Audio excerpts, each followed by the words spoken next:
तो बच्चों आज हम लेकर आए हैं क्लास 10th की प्रोबेबिलिटी चैप्टर को लेकर, जिसको अलग अलग पॉइंट्स के थ्रू समझाया गया है।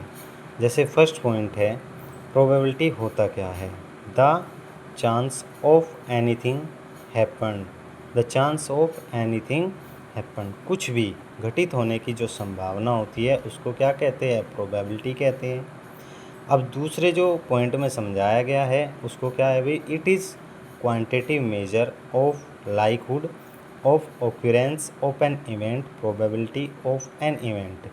ऑक्यूरेंस क्या होता है बेटे, घटित, और इवेंट क्या होता है, घटना। किसी भी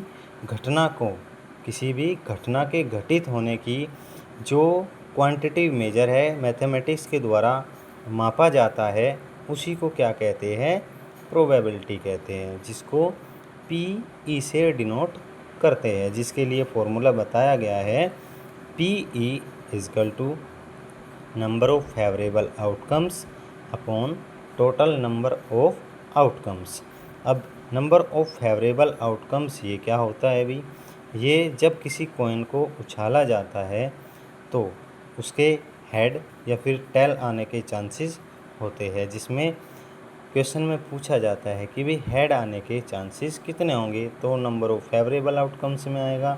और टोटल नंबर ऑफ आउटकम्स कितने होते हैं, जैसे कि हमने एक कॉइन का एग्जांपल लिया है, कॉइन के 2 आउटकम्स होंगे, या तो जब आप कॉइन को उछालोगे या तो कॉइन टेल आएगा या फिर हेड आएगा, तो वे टोटल आउटकम्स कितने होंगे, 2। ठीक है भाई। जैसे कि एक एग्जांपल, डिफरेंट एग्जांपल समझते हैं। A bag contains 6 red balls and 4 blue balls. 1 balls draw at random. The probability that the ball is blue, यानी कि ब्लू बॉल की प्रोबेबिलिटी बतानी है। इसमें क्या बताया गया है, जो टोटल बॉल्स है वो कितनी बॉल्स है बेटे, 10 बॉल्स, 6 रेड और 4 ब्लू, तो टोटल बॉल्स कितनी होगी, 10। तो टोटल नंबर ऑफ आउटकम्स कितने हो गए, 10। अब चलते हैं रेड बॉल्स पर। रेड बॉल्स कितनी है, 6। ब्लू बॉल्स कितनी है, 4। और हमें the probability that the ball is blue, हमें ब्लू बॉल की प्रोबेबिलिटी बतानी है। पी इवेंट मैंने बताया था, इवेंट क्या है भाई, बॉल जो ब्लू है, ठीक है, उसको यहाँ पे लिख लेते हैं इजकल टू।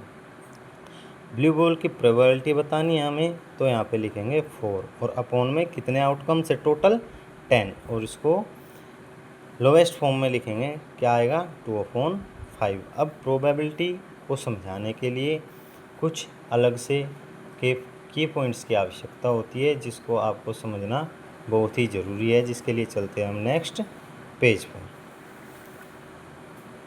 अब आते हैं इसके कुछ सम इम्पोर्टेंट के पॉइंट्स। जैसे कि फर्स्ट पॉइंट इसमें दिया गया है, प्रोबेबिलिटी ऑफ एन इवेंट, किसी भी घटना के घटित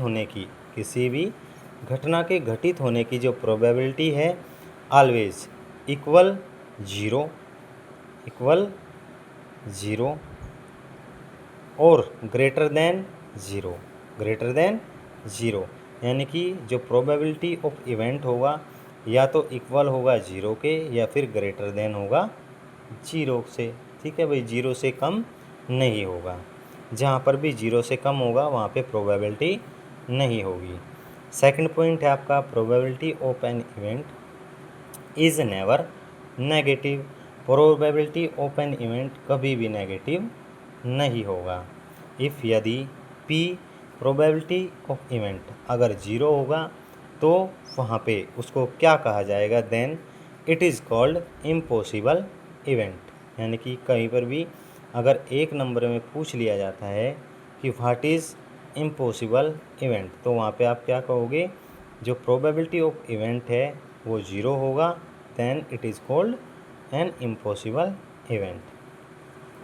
अब नेक्स्ट पॉइंट पर चलते हैं, PE इजकल टू 1, जहाँ पर प्रोबेबिलिटी ऑफ इवेंट ऑक्यूरेंस होगा 1, then it is called sure event. वहाँ पर जो इवेंट हमारा क्या होगा भाई, श्योर होगा।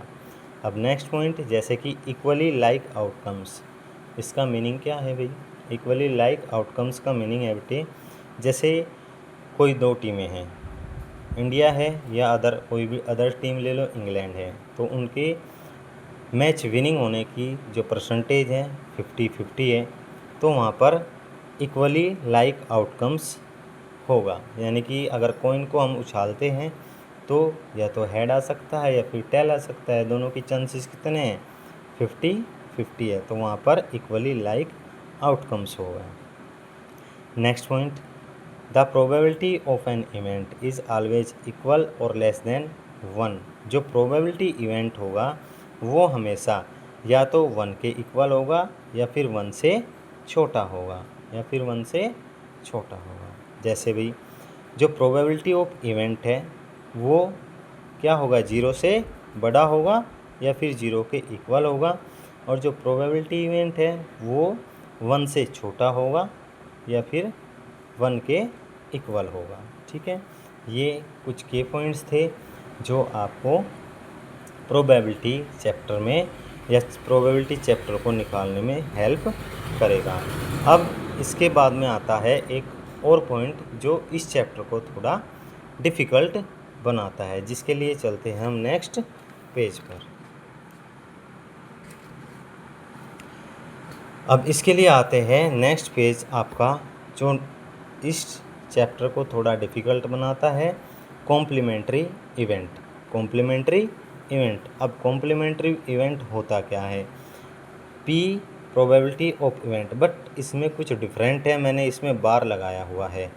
यानी कि बार का मतलब है कि जो इवेंट है वो इज़ नॉट है, जहाँ पर भी किसी भी क्वेश्चन में अगर एग्जांपल दिया हुआ है इज़ नॉट ब्लू आया होगा, वहाँ पे कॉम्प्लीमेंट्री इवेंट लगेगा और फॉर्मूला होगा P is not event is equal to total outcomes minus number of favourable outcomes upon total number of outcomes.